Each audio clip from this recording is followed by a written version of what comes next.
Il est évident que pour nous faire accomplir de tels actes, les vertus morales naturelles sont radicalement insuffisantes. Donc, pour nous faire accomplir de tels actes, il faut des vertus morales surnaturelles, qui seront des vertus données par la grâce et la charité, et que la charité apporte avec elle. Car, en effet, avoir la charité, c'est-à-dire aimer Dieu pour lui-même, entraîne que nous soyons capables d'agir par amour de Dieu sous l'inspiration de la charité.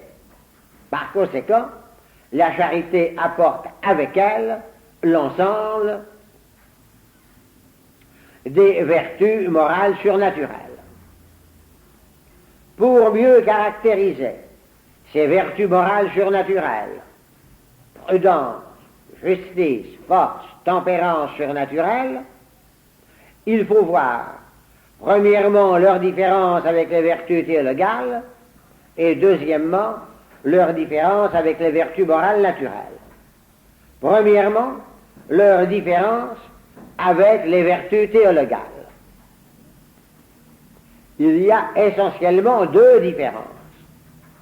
Premièrement, alors que les vertus théologales, comme nous venons de le voir, ont pour objet Dieu lui-même, les vertus morales surnaturelles n'ont pas pour objet Dieu lui-même, mais ont pour objet nos actes humains à accomplir par amour de Dieu. Accomplir par amour de Dieu, c'est pourquoi ces vertus morales surnaturelles proviennent de la charité, mais ce sont nos actes humains à accomplir par amour de Dieu qui sont l'objet des vertus morales surnaturelles. Cette première différence en entraîne une seconde. C'est qu'alors que nous venons de voir que les vertus morales, alors que nous venons de voir que les vertus théologales ne comportent pas de mesure, au contraire, les vertus morales surnaturelles donnent à nos actes une mesure. La mesure des exigences de la charité, la mesure de ce qu'il faut pour la fin dernière surnaturelle, c'est-à-dire pour la vie éternelle, vers laquelle ces vertus morales surnaturelles dirigent nos actes. Et par conséquent, alors que pour les vertus théologales, il ne peut pas y avoir d'excès, en revanche, concernant la mesure des vertus morales surnaturelles, on peut s'en écarter, soit par excès, soit par défaut. Pour illustrer ce que je viens de vous dire là, je vais prendre un exemple bien caractéristique. C'est l'exemple de la vertu morale de religion. La vertu morale de religion a pour objet les actes du culte à rendre à Dieu. Eh bien, il y a, selon les exigences de la charité, une mesure qui convient dans les actes du culte à rendre à Dieu. On peut évidemment s'en écarter par défaut si on ne rendait pas suffisamment un culte à Dieu, mais on pourrait aussi s'en écarter par excès si on se livrait à des actes du culte d'une manière contraire aux exigences de la charité. Par exemple, une mère de famille qui laisserait seul un enfant malade ayant besoin de sa présence et de ses soins pour se rendre à l'église à une cérémonie du culte, agirait à l'encontre des exigences de la charité et par conséquent s'écarterait par excès de la mesure de la vertu morale surnaturelle de religion. Donc la vertu morale surnaturelle de religion, comme toutes les vertus morales surnaturelles, comporte une mesure. Eh bien, ceci est très important si nous voulons voir clair dans la très grave erreur, très répandue en notre siècle, qu'on appelle le laïcisme. Le laïcisme consiste à faire dans la vie humaine deux parts, le domaine religieux et le domaine profane. Pour le domaine religieux, on reconnaît que pour les chrétiens, il est normal et légitime qu'ils soient chrétiens. Mais on soutient, et c'est là ce qui caractérise le laïcisme, que le domaine profane est totalement indépendant du christianisme et doit être totalement étranger au christianisme. Eh bien, le laïcisme aurait parfaitement raison si le christianisme consistait dans la vertu morale de religion. Car à ce moment-là, il y aurait une part dans notre vie pour les actes de religion, mais notre vie comporterait aussi une autre part, étrangère au domaine de la religion, et qui, par le fait même, serait étrangère au christianisme, et il y aurait ainsi deux parts dans la vie humaine, la part religieuse et la part profane. Mais l'erreur est d'imaginer que le christianisme consisterait dans la vertu morale de religion.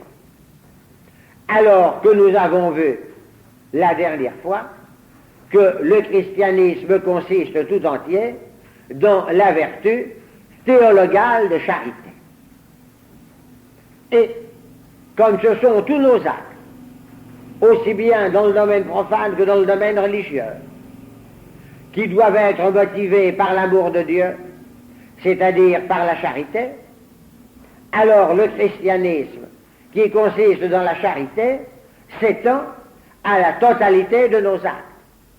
Et nous devons être chrétiens tout autant dans le domaine profane que dans le domaine religieux. Eh bien, c'est précisément de ne pas reconnaître cela qui constitue l'erreur très grave du laïcisme. Alors voilà pour la différence entre les vertus morales surnaturelles et les vertus théologales. Alors maintenant, examinons la différence entre les vertus morales surnaturelles et les vertus morales naturelles. Première différence. Les vertus morales naturelles dirigent nos actes vers notre fin dernière naturelle, qui est la perfection de l'homme. Les vertus morales surnaturelles dirigent nos actes vers la fin dernière surnaturelle, qui est la pleine possession de Dieu dans la vie éternelle. Comme ce n'est pas la même fin dernière, c'est une autre direction donnée à nos actes, donc ce sont d'autres vertus. Deuxièmement, les vertus morales naturelles dirigent nos actes conformément au jugement de la raison, fondé sur l'expérience et le raisonnement.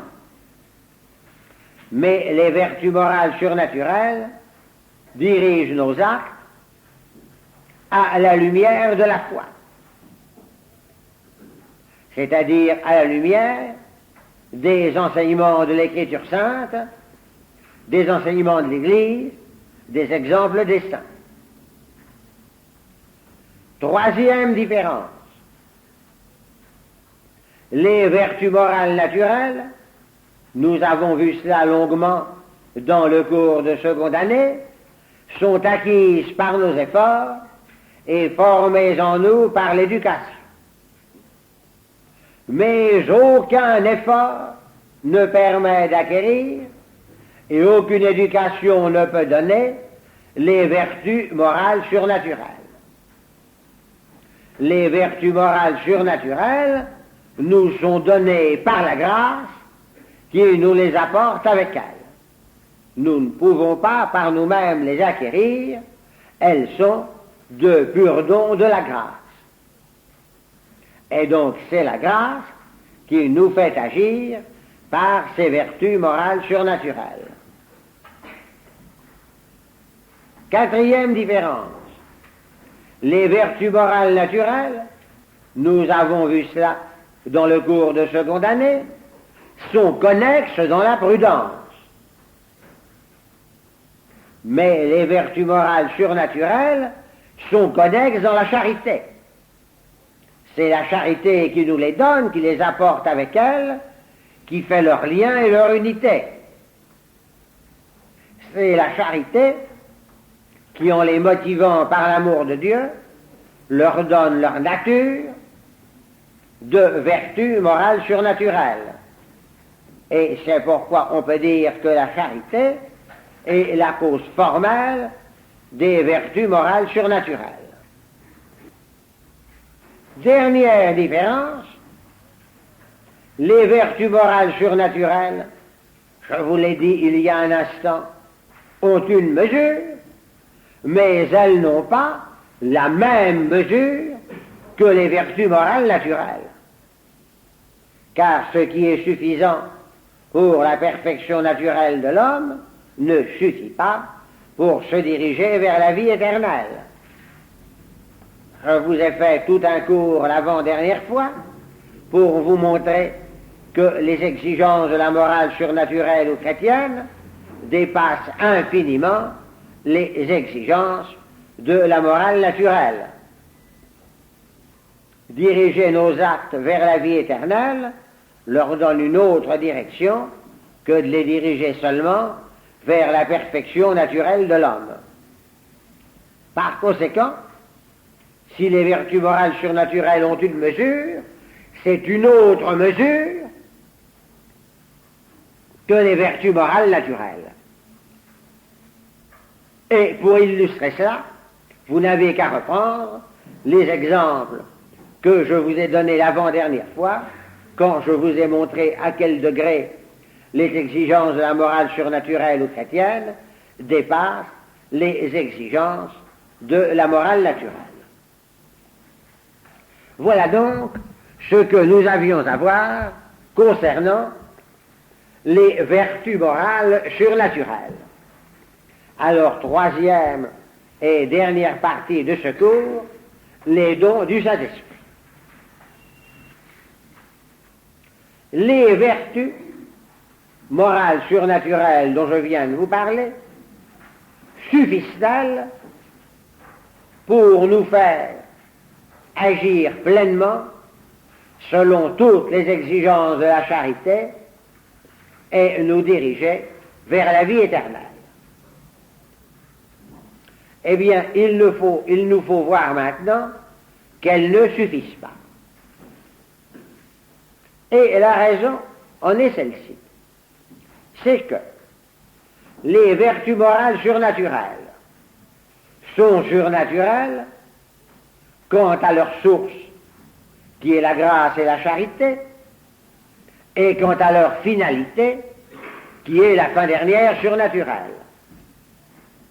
Mais, si elles sont surnaturelles dans leur source et leur finalité, elles gardent la manière naturelle et humaine de procéder de nos facultés. C'est-à-dire la manière lente, difficile, laborieuse, progressive que nous avons caractérisée dans les cours des 2 premières années. Par exemple, alors que la prudence naturelle raisonne à la lumière de l'expérience et du raisonnement, la prudence surnaturelle raisonne à la lumière de la foi, à la lumière des enseignements de l'Écriture sainte, des enseignements de l'Église et des exemples des saints. Mais à une telle lumière, la prudence surnaturelle raisonne. C'est-à-dire qu'elle ne parvient à ses conclusions que difficilement, laborieusement, progressivement.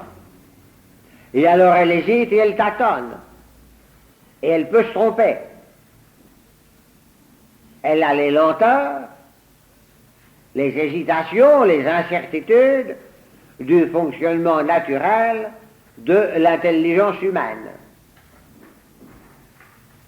Autre exemple, la vertu surnaturelle de force nous rend capables de renverser tous les obstacles par amour de Dieu. Mais c'est nous qui sentons tout le poids de l'effort. Et ce poids de l'effort pèse très lourdement sur nous. Alors, cette manière lente, difficile, laborieuse, progressive, hésitante, tâtonnante, incertaine, pesante, des vertus morales surnaturelles nous montre qu'elles ne suffisent pas pour se conformer en plénitude à toutes les exigences de la charité et se diriger effectivement vers la vie éternelle. Donc, devant cette insuffisance des vertus morales surnaturelles, il faut autre chose. Et cette autre chose, c'est un ensemble de 7 habitus. Tout à l'heure, nous allons voir pourquoi 7. C'est un ensemble de 7 habitus, eux aussi apportés par la grâce et la charité, eux aussi qui trouvent leur unité et leur forme dans la charité, que l'on appelle les dons du Saint-Esprit. Quelle différence y a-t-il entre les dons du Saint-Esprit et les vertus morales surnaturelles? Eh bien, c'est que les vertus morales surnaturelles sont des activités, sous la conduite de la grâce bien sûr, mais c'est nous qui agissons. Tandis que les dons du Saint-Esprit ne sont pas des activités, mais des réceptivités, des docilités à l'impulsion intérieure du Saint-Esprit qui nous conduit. Ce sont des habitus parce qu'ils nous rendent capables de nous laisser ainsi conduire par l'élan intérieur du Saint-Esprit qui nous mène intérieurement. Alors là, dans les dons du Saint-Esprit, ce n'est plus la manière humaine, c'est-à-dire lente, difficile, laborieuse, progressive, hésitante, tâtonnante, incertaine, pesante, de nos facultés, mais c'est la manière divine du Saint-Esprit par qui nous nous laissons conduire. Donc les dons du Saint-Esprit sont surnaturels, non seulement dans leur source qui est la grâce et dans leur finalité qui est la vie éternelle, comme les vertus morales surnaturelles, mais ils sont en plus surnaturels dans leur manière d'opérer, qui est de se laisser conduire par le Saint-Esprit. Et alors, ce n'est plus la manière humaine d'opérer, c'est une manière divine d'opérer, et c'est cela qui fait la différence des dons du Saint-Esprit avec les vertus morales surnaturelles.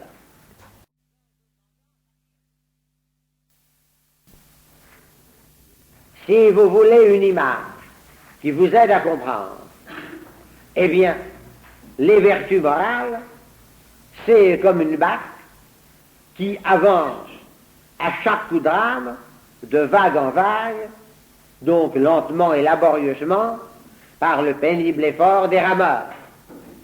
Et les dons du Saint-Esprit, c'est comme un bateau qui a mis une voile et qui se laisse pousser par un vent favorable.